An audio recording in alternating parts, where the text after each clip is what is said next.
Bienvenidos a nuestro canal. Vamos a seguir con la serie en la carta de Pablo a los Filipenses, hoy en el capítulo 4. Vamos a leer los versículos 1 a 3. Así que, hermanos míos, amados y deseados, gozo y corona mía, estad así firmes en el Señor, amados. Ruego a Evodia y a Síntique que sean de un mismo sentir en el Señor. Asimismo te ruego también a ti, compañero fiel, que ayudes a estas que combatieron juntamente conmigo en el Evangelio, con Clemente también y los demás colaboradores míos, cuyos nombres están en el libro de la vida. Señor, te rogamos que abras nuestro entendimiento para comprender tu palabra y para comprender también la gran obra de reconciliación que has llevado a cabo por medio de Cristo Jesús.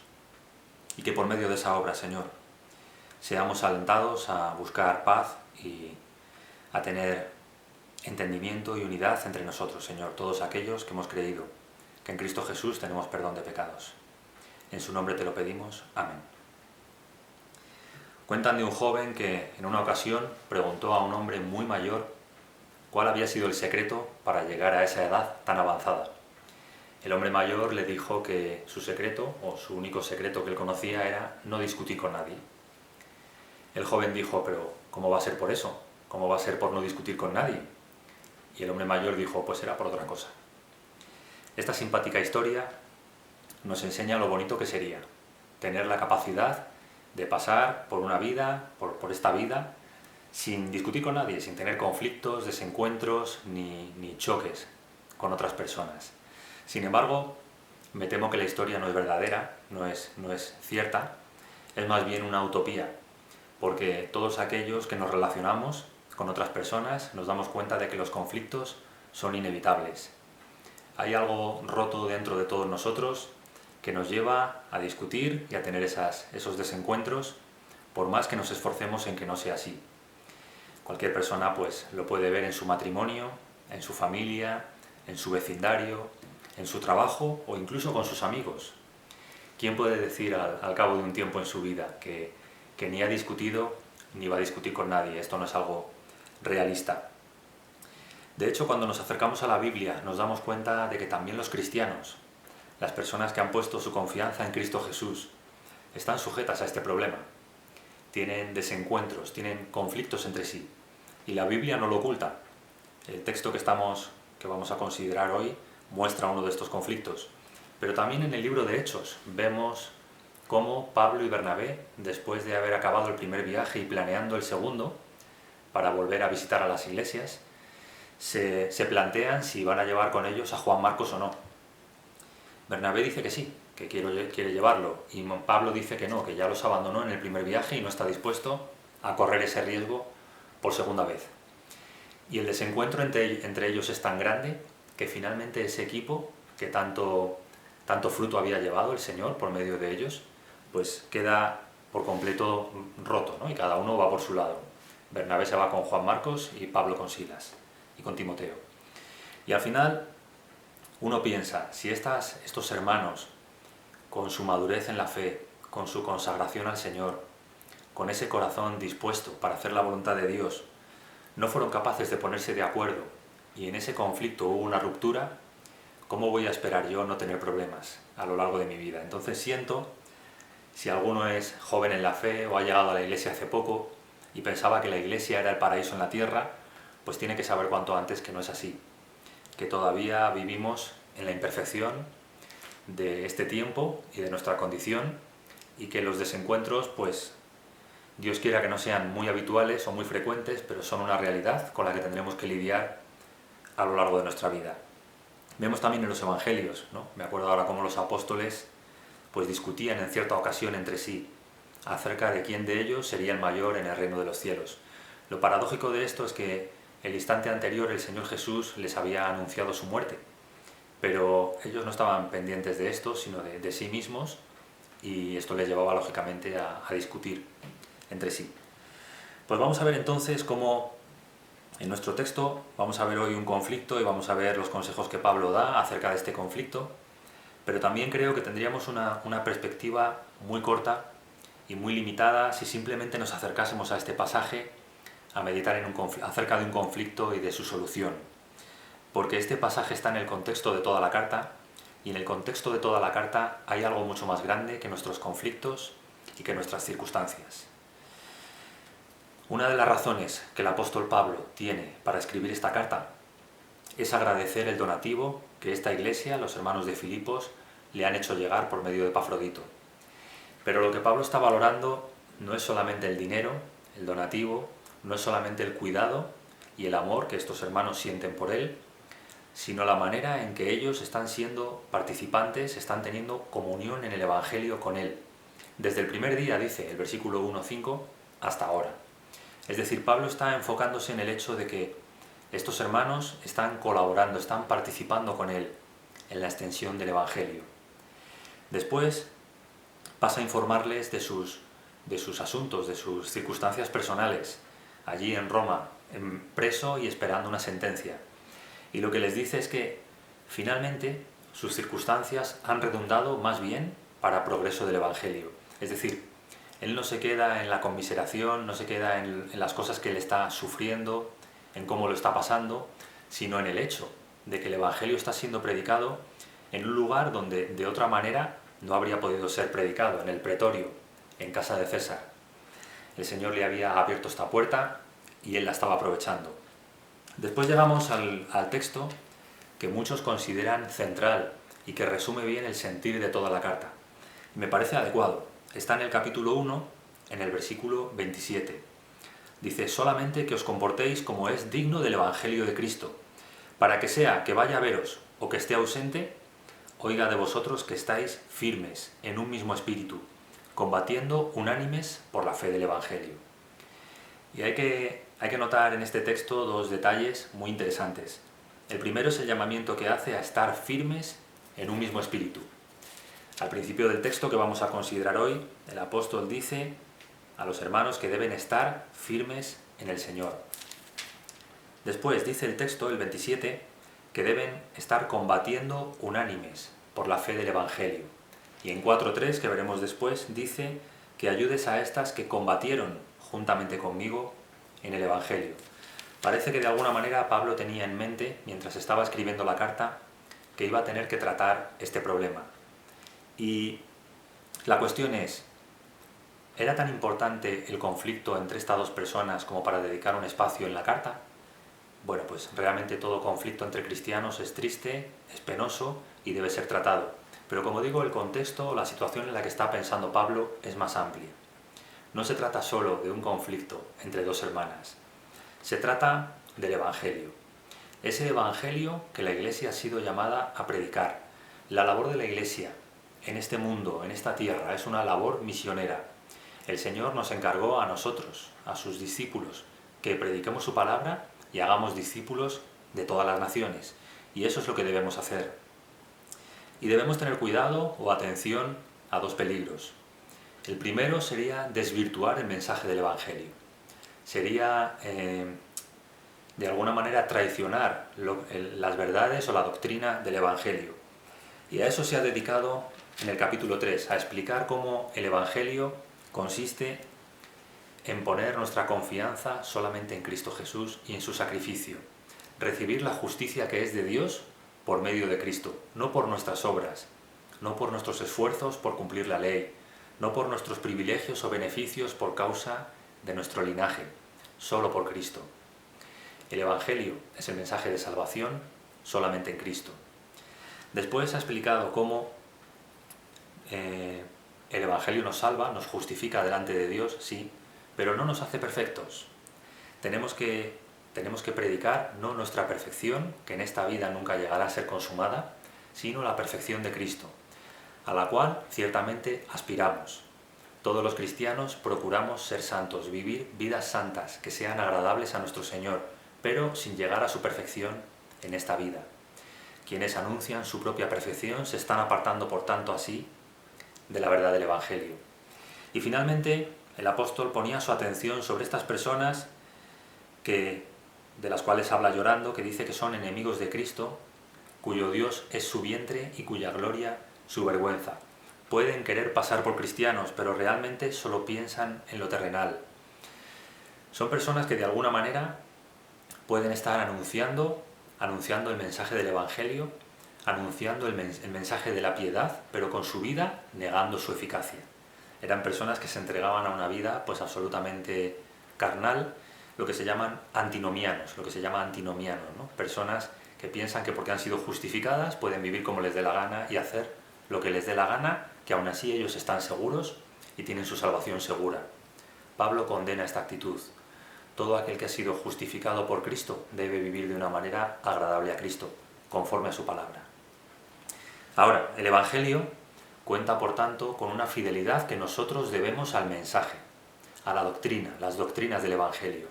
Pero el Evangelio también requiere de nosotros, de los portadores, de los proclamadores, los mensajeros, requiere un testimonio, una actitud. Y esa actitud debe ser primeramente de paz entre nosotros. ¿Por qué? Porque sería absurdo, sería contradictorio y sería tropezadero estar anunciando a los hombres el mensaje de la reconciliación de Dios en Cristo, por medio de Cristo, cuando entre nosotros no nos podemos ni ver, cuando tenemos conflictos y desavenencias y cuando aquel con el que estamos predicando el Evangelio es nuestro enemigo, ¿no? En vez de nuestro hermano. Visto esto en forma positiva, sería hacer notar cómo impacta a las personas que todavía no conocen al Señor Jesucristo cuando llegan a una iglesia y pueden apreciar la íntima comunión, la verdadera comunión cristiana, el amor de Dios en medio de nosotros. Probablemente esto sea lo primero que habla al corazón de los que no conocen al Señor, el amor de Dios entre nosotros. Por tanto, el Evangelio, más importante que nosotros, más importante que nuestras circunstancias y que nuestros desencuentros, el Evangelio requiere que mantengamos una fidelidad a su doctrina y requiere que tengamos también una coherencia que se refleje en nuestra vida, entre nosotros, teniendo paz los unos con los otros y trabajando juntos, unánimes, como decía el versículo 27. Y es por tanto en este contexto, es ante este cuadro más amplio que debemos entender esta situación. Y lo primero que vemos en nuestro texto es cómo el apóstol Pablo considera a sus hermanos en el Señor. Dice: hermanos míos, amados y deseados, gozo y corona mía, estad así firmes en el Señor, amados. Y este texto es muy interesante porque supone un gran contraste con lo que viene después. El apóstol Pablo está expresando lo que sinceramente hay en su corazón hacia estos hermanos, la consideración que tiene para ellos. Y esta consideración no es suya propia. No es que el corazón de Pablo es especialmente bondadoso, no. Es la consideración que Pablo tiene de sus hermanos en el Señor.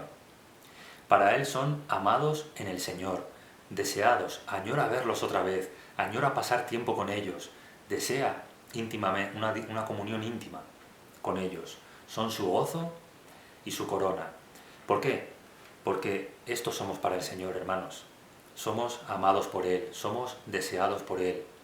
Él nos cela con un celo santo. Él nos añora, nos desea ardientemente en ese sentido. Y es cuando entendemos cómo el Señor nos ve a nosotros y cómo ve a nuestros hermanos que estamos en condiciones de tratar un desencuentro. Lo primero que tenemos que procurar, pedir al Señor, es poder ver al hermano, aquel con quien tenemos un conflicto, como el Señor lo ve, como el Señor me ve a mí. Porque esto va a poner la perspectiva correcta.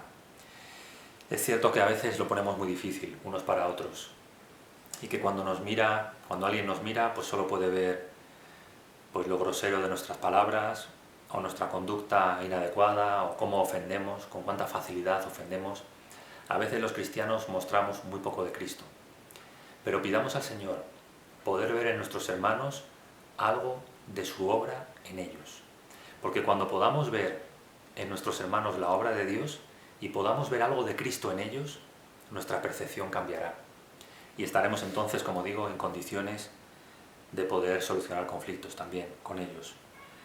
Y dejaremos de ver al hermano como el que hizo tal cosa, o me dijo tal cosa, o pensó tal cosa de mí, y lo veremos con los ojos del Señor, ¿no? Con gracia. Dice también que estén firmes en el Señor. Y que estén firmes en el Señor guarda relación con lo anterior. En el versículo 3:21 habló de cómo el Señor volverá y transformará el cuerpo de la humillación nuestra para que sea semejante al cuerpo de la gloria suya. Tenemos que estar firmes en esta esperanza. El cristiano debe permanecer, debe perseverar en la esperanza de que la imperfección en la que ahora vivimos, de este corazón roto que ahora tenemos, no estará siempre así, ni siquiera nuestro cuerpo. Será transformado a semejanza de la gloria suya. Pero también este estar firmes en el Señor guarda relación con lo siguiente, porque es solamente estando firmes en el Señor, es solamente permaneciendo en Él y en su gracia, que podemos tratar a los demás con gracia. Y de esto se trata lo que viene a continuación y lo que vamos a seguir considerando. Dice el apóstol: ruego a Evodia y a Síntique que sean de un mismo sentir en el Señor. Y me llama la atención esta palabra, ruego. El gran apóstol tenía autoridad para haber ordenado, para haber exigido a estas hermanas que de una vez arreglasen sus diferencias. Podía haberse dirigido a ellas de una manera más tosca y haber dicho algo así como: ¿no os dais cuenta del lamentable espectáculo que estáis ofreciendo a vuestros hermanos en la iglesia, pero al mundo?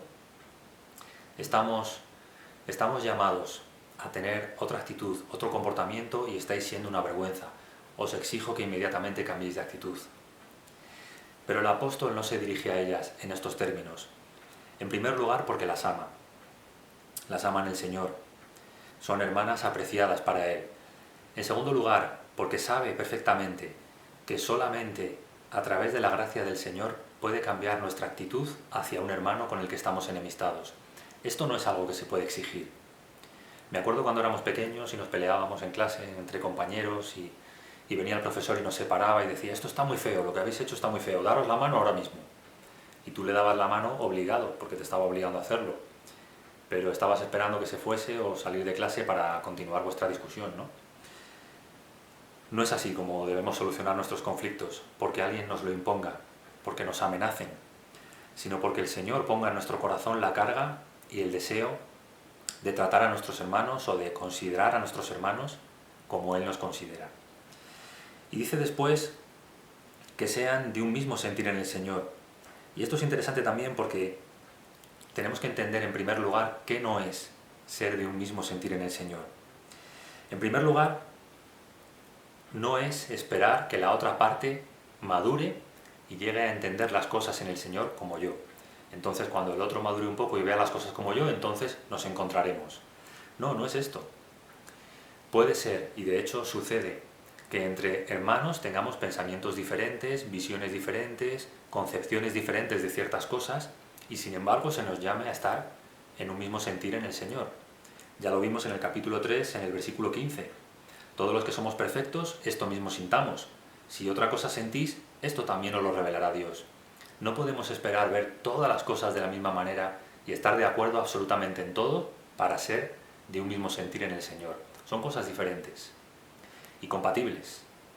De hecho, en medio de la diversidad de la Iglesia, en medio de la disparidad de opiniones sobre diferentes temas o cuestiones, podemos y debemos mantener un mismo sentir en el Señor por el Evangelio y para la extensión del Evangelio. ¿Qué tampoco significa esto? Otra cosa que tampoco significa esto de tener un mismo sentir en el Señor?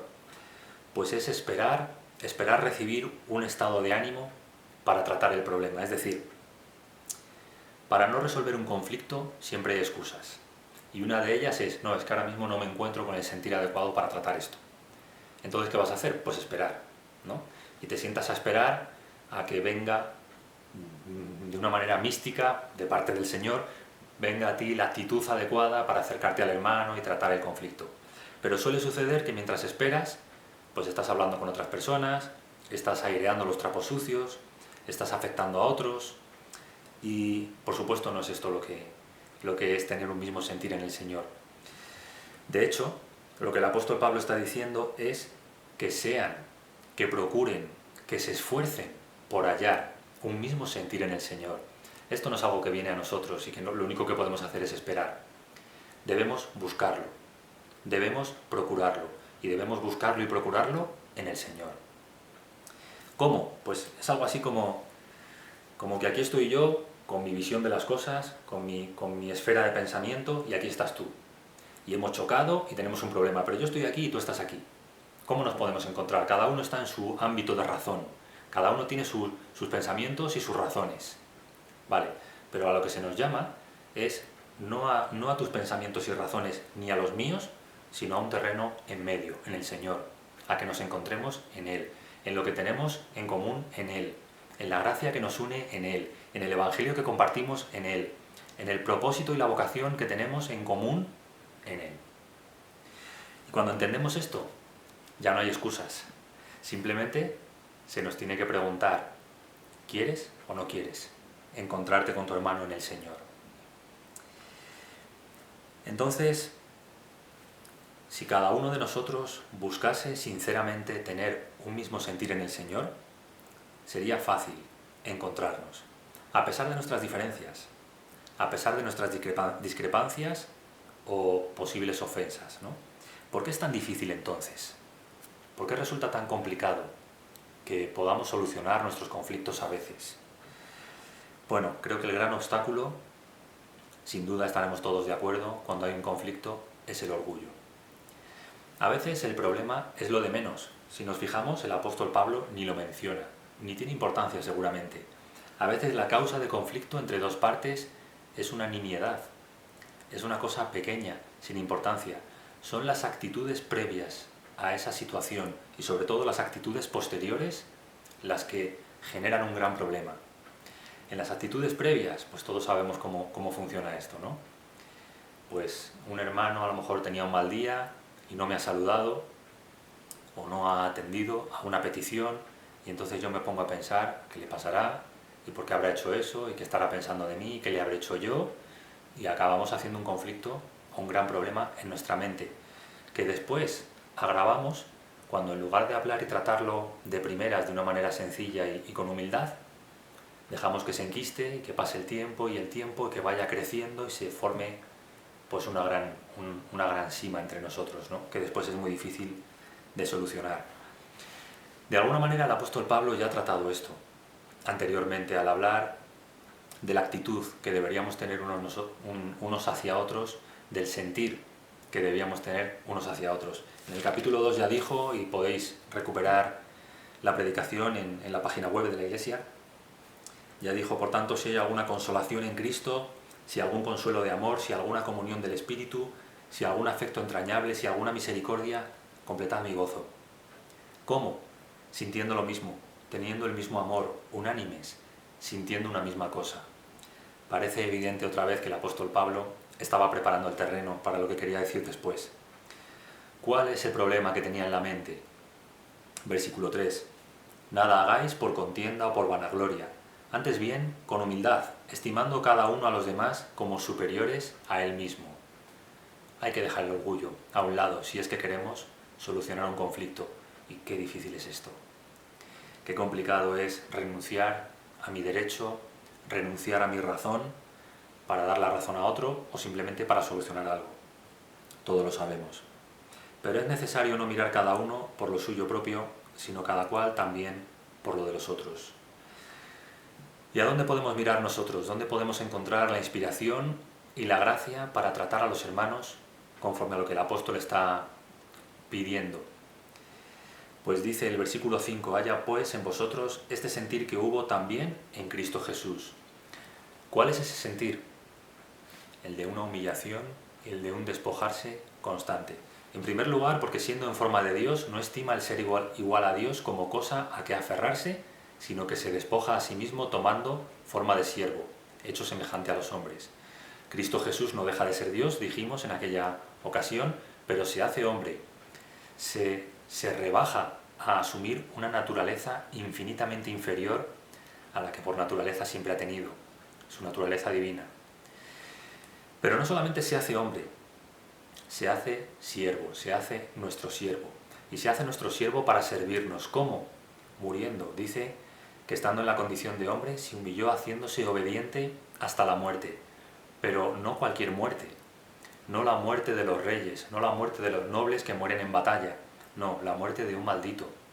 La muerte de uno que muere en la cruz en el lugar de los malditos. En el lugar de todos aquellos que por haber incumplido y desobedecido la ley de Dios estábamos bajo maldición. Si Cristo Jesús se hubiese aferrado a sus derechos, a su prerrogativa divina, al hecho de que Él no nos había hecho nada a nosotros previamente, se podía haber quedado en el cielo disfrutando del amor del Padre y en comunión con el Espíritu y haberse olvidado de nosotros. Pero en su ejemplo vemos todo lo contrario. Vemos cómo asume el pago y cómo asume la deuda nuestra sobre sí mismo. Y lo que encontramos al final de este texto es maravilloso y merece también la pena recordarlo. Dice el versículo 9, por lo cual Dios también lo exaltó hasta lo sumo y le dio un nombre que es sobre todo nombre. Después de humillarse, buscando la reconciliación, viene la exaltación de Dios el Padre. Dios exalta a aquellos que buscan la paz, a aquellos que buscan la reconciliación. Y esto es muy importante, a mí me ha ayudado mucho cuando he tenido un conflicto. Que nos dé igual lo que piensen otros, que nos dé igual lo que piense la otra parte en conflicto. Que podamos valorar lo que Dios valora y dar peso a lo que Dios da peso. Y Dios da peso a cuando tenemos la actitud, el pensamiento que hubo en Cristo Jesús. Él lo estima esto más que nuestras razones o más que nuestros derechos. Vemos después cómo a veces, a pesar de que el apóstol ha sido muy enfático, a pesar de que estemos firmes en el Señor o procuremos estar firmes, a pesar de que tratemos de ver a nuestros hermanos como Dios ve a nuestros hermanos, a veces los problemas están demasiado enquistados, están demasiado enrevesados, han llegado demasiado lejos y hace falta la ayuda de una tercera persona. Y esto es lo que el apóstol Pablo dice aquí cuando apela a este compañero fiel. Dice: asimismo, te ruego también a ti, compañero fiel, que ayudes a estas que combatieron juntamente conmigo en el Evangelio. ¿Quién es este hermano? Pues no lo sabemos. Algunos piensan que puede ser Epafrodito, el que llevó el donativo y traía de vuelta la carta, o algún otro líder o alguna persona reconocida en la iglesia de Filipos, o algún otro de los colaboradores de Pablo. Lo que sí sabemos es el sentir que Pablo tenía hacia este hombre, y es que lo considera su compañero fiel. La palabra que aparece en griego es como un nombre propio, que quiere decir algo así como el que lleva el yugo, el que acompaña con el yugo. Era una persona que por su trayectoria y por su fidelidad se había ganado la confianza de Pablo, y Pablo pensaba que podía hacer una labor como mediador, como alguien que trata de ayudar en esta situación y que lo va a hacer bien, que va a poder traer luz a estas personas. Hay aquí algunos principios en cuanto a este hombre que merece la pena resaltar. En primer lugar, que es un compañero, que es un hermano. Con lo que voy a decir ahora espero no generar polémica y que nadie se turbe por esto, pero igual que cuando tenemos conflictos entre nosotros no deberíamos acudir a los tribunales de los incrédulos para resolverlos, sino que deberíamos buscar resolverlos en el Señor.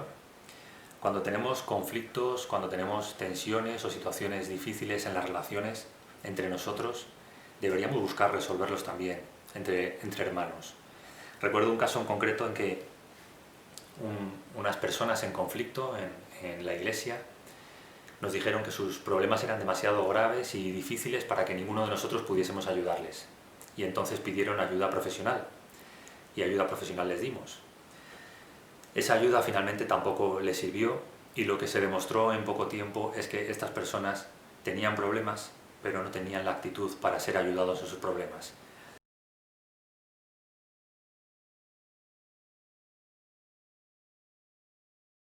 Cuando los cristianos estamos en conflicto podemos necesitar ayuda, pero necesitamos ayuda para ir al Señor, necesitamos ayuda para encontrar en Él lo que necesitamos.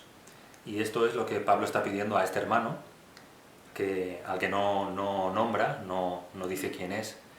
Algunos piensan que puede ser Epafrodito, el que llevó el donativo y traía la respuesta y estuvo próximo a morir. Otros piensan que puede ser algún otro líder de la iglesia en Filipos o algún colaborador estrecho de Pablo. No sabemos su nombre ni podemos especular en cuanto a esto, pero sí dice de él: te ruego también a ti, compañero fiel, que ayudes a estas. En el texto griego dice sícigo, como si fuese un nombre propio. Sícigo es uno que comparte el yugo y que va en el yugo juntamente con otro haciendo su trabajo o haciendo su labor. Lo que entendemos de esto es que este hombre pues había trabajado con Pablo el tiempo suficiente para tener toda la confianza del apóstol que le hacía pensar que podía ayudar a estas. Le está rogando también a él que lo haga, que ayude. Y es que alguien te pida que intervengas en un conflicto entre dos partes, en un conflicto agrio de dos personas que están en una disputa, pues es algo desagradable, ¿no? Ninguno queremos pues entrar en una situación que nos genera malestar, que cuando llegas a casa dices, madre mía, qué situación, qué tensión. No, nos gusta más disfrutar de las cosas bonitas de la iglesia, de lo que es edificante, de lo que es bello, pero entrar en un conflicto es desagradable. Y Pablo lo ruega al hermano, y el hermano, lógicamente, pues por amor al Señor y por amor a la iglesia, no podría oponerse. Pero esto es también un llamado para quienes en la iglesia pues ejercemos alguna labor de liderazgo. Por supuesto que entrar a mediar en conflictos es desagradable, pero no podemos mirar a otro lado. No podemos decir, bueno, ya son mayorcitos, que lo resuelvan ellos, y si no lo resuelven, pues que se vayan o que pase lo que tenga que pasar. Esta no es una actitud responsable. Lo que se pretende de nosotros es que cuando alguna situación requiere ayuda, pues ayudemos si es que somos las personas capacitadas o las personas idóneas para ayudar en esa situación, y que lo hagamos con mansedumbre, que lo hagamos buscando llevar a las personas al Señor, como el apóstol Pablo está recomendando en todo momento. Y lo que dice después en el versículo 3 es como en algunas circunstancias de la vida es útil mirar atrás. Y alguien puede, si recuerda predicaciones anteriores, decir, pero ¿no habíamos quedado en que no se debe mirar atrás? Dice el apóstol Pablo, olvidando ciertamente lo que queda atrás y extendiéndome a lo que está delante. Pero naturalmente estamos hablando de un texto en otro contexto. El apóstol Pablo dice que todas aquellas cosas de su pasado que suponen un lastre, que suponen un obstáculo para que él siga avanzando hacia la meta del supremo llamamiento, esas cosas hay que dejarlas atrás. Pero claro, si algunas otras cosas del pasado nos pueden ayudar, debemos hacer uso de ellas, debemos mirar a ellas. Dice en Timoteo, un poquito después, segunda de Timoteo, dice el apóstol, en el versículo 4 del capítulo 1, habla a Timoteo, dice que me acuerdo de ti en mis oraciones noche y día, deseando verte al acordarme de tus lágrimas para llenarme de gozo. Hay recuerdos que traen gozo a nuestra vida, hay recuerdos que son sanadores, que son edificantes y que vengan a nuestra mente en algunos momentos pues nos puede ayudar, y de hecho nos ayuda. Y lo que el apóstol Pablo quería que estas hermanas recordasen es este pasado, no sabemos si muy reciente o menos, en el que trabajaron juntamente con él, codo a codo, para llevar el Evangelio. Trabajaron juntamente conmigo en el Evangelio, con Clemente y con los demás colaboradores míos. Esta es la visión que estas hermanas debían recuperar. Este es el recuerdo que tenían que traer a su mente. Que lo que hicimos en el pasado y lo que estamos llamados a seguir haciendo es más importante que nosotros y nuestros conflictos o desacuerdos. Me acuerdo, no podía evitar acordarme cuando me pensaba en este texto, ¿no? Como hace bastantes años tuve un conflicto con un querido hermano por una razón que tampoco voy a mencionar, que puede considerarse más importante o menos importante. La cuestión está en que por causa de aquel conflicto nuestra relación se rompió, y no solo nuestra relación, sino nuestra posibilidad de seguir trabajando juntos para el Señor. Pero es curioso, ¿no? Cómo pasando el tiempo el Señor empezó a traer a mi mente pues los buenos ratos, los buenos momentos, las grandes bendiciones que habíamos experimentado sirviendo al Señor juntos, trabajando juntos para Él. Y de alguna manera, por medio de estos recuerdos, el Señor empezó a poner carga en mi corazón para tratar de buscar la solución a este conflicto, que finalmente se solucionó. Y es lo que venía a mi mente, ¿no? Cómo en ocasiones echar la mirada atrás y recordar cómo hemos trabajado juntos con un mismo sentir, remando en la misma dirección, con nuestros ojos fijos en la misma meta. Es lo que debemos procurar recuperar y volver a tener en el presente y hasta que el Señor nos llame. Y hay también una consideración hacia el futuro. Hablando de todos estos colaboradores, hablando de estas hermanas, dice cuyos nombres están escritos en el libro de la vida. Qué impresionantes son estas palabras. Y qué impresionantes son especialmente cuando estás en medio de un conflicto. Porque lo primero que me hacen preguntarme cuando pienso en ellas es ¿por qué razón mi nombre está escrito en el libro de la vida? ¿Por qué Dios ha querido que yo esté en el libro de la vida? ¿Lo merezco? ¿Ha sido por mi fidelidad? ¿Ha sido porque hago las cosas bien y nunca me equivoco? ¿Ha sido porque nunca le ofendo? No. Mi nombre está en el libro de la vida por su sola misericordia y gracia. Porque Él me ha mirado con favor en Cristo Jesús y ha querido que a pesar de mis pecados, a pesar de mis ofensas y defectos, mi nombre esté escrito ahí. Y si el Señor ha hecho eso conmigo, y si el Señor ha tenido esa gracia conmigo, ¿no debo yo tener gracia con otros? Creo que hay mucha intención en el apóstol Pablo al recordar a ambas hermanas que sus nombres están escritos en el libro de la vida, el de ambas por la gracia del Señor. Y si gracia hemos recibido del Señor, gracia hemos de tener los unos para con los otros, perdonándoos unos a otros así como Dios os perdonó a vosotros en Cristo. Esa es la actitud que tenemos que tener tantas veces como nos ofendamos. Esa es la actitud que el Señor espera de nosotros.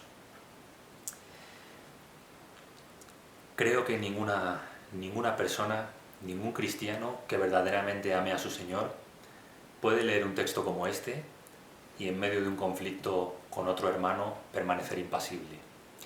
Creo sinceramente que mientras se leía esta carta en la iglesia de Filipos, el corazón de estas hermanas estaba recibiendo punzadas de carga y de reprensión de su conciencia de parte del Señor.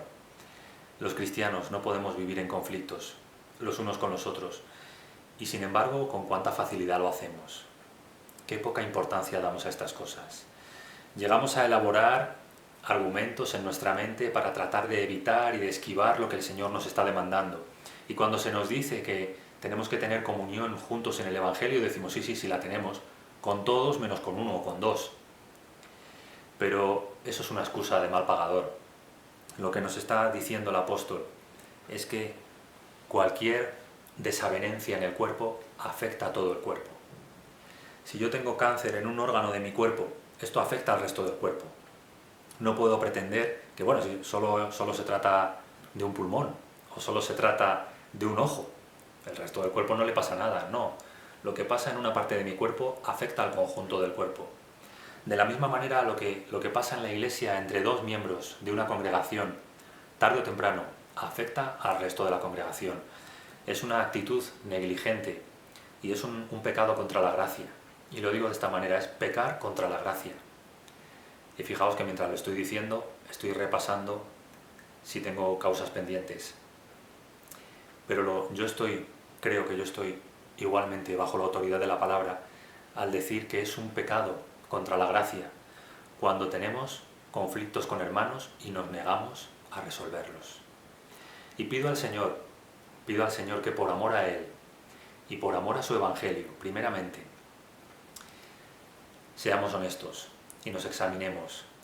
Y si somos conscientes de que tenemos algo contra un hermano, no dejemos que se enquiste. No dejemos que esto afecte a otros.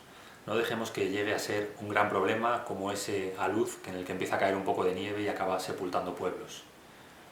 Tengamos la actitud de responsabilidad, de madurez, de buscar resolver nuestras diferencias buscando un mismo sentir en el Señor. Seguramente pensaremos unos de otros que yo no lo merezco y tú tampoco lo mereces, ¿de acuerdo? Pero el Señor lo merece. Aquel que se entregó por nosotros, que bajó del cielo para servirnos y para morir en una cruz como un maldito, por ti y por mí, ¿Él lo merece? Él lo merece, hermano. Pues que la palabra del Señor traspase nuestros corazones, que ponga en nuestras conciencias carga, si es que tenemos algo que resolver. No importa si es con un hermano de otra congregación, no importa si es un problema que sucedió hace muchos años. Busquemos la reconciliación, busquemos tener un mismo sentir, porque más allá de nuestra congregación, la Iglesia universal, somos el cuerpo de Cristo en este mundo. Y qué gran triunfo es, qué gloria es cuando dos hermanos consiguen poner a un lado sus diferencias y encontrar paz en el Señor y seguir sirviendo juntos. Que la palabra de Dios ponga carga en nuestros corazones y ánimo, ánimo para buscar reconciliarnos en todas aquellas situaciones o relaciones en que necesitemos reconciliación, porque Dios exalta a los humildes, porque Dios exalta a los que buscan la paz, como exaltó a su Hijo y exaltará a su Hijo ante los ojos de toda la humanidad y de todo ser y de toda criatura. Pues podemos terminar orando. Señor, rogamos que tu palabra haga efecto en nosotros, Señor. Te pedimos que no nos escondamos, que no dejes que nos escondamos de ti, como hicieron nuestros padres en el huerto. Que vengas a nuestro encuentro y que reveles lo que hay en nuestros corazones. Y si hay contención y si hay conflicto con algún hermano, que nos muestre, Señor, que tenemos que tratarlo, por amor a ti primeramente, y para poder servirte juntos. Señor, gracias por tu palabra, gracias que nos miras con realismo, pero por la vida de Cristo Jesús en nosotros nos llamas a hacer lo que de nuestra carne no saldría. Nos llamas a vivir en paz contigo y en paz entre nosotros. Que así sea, Señor. Por Cristo Jesús te lo rogamos.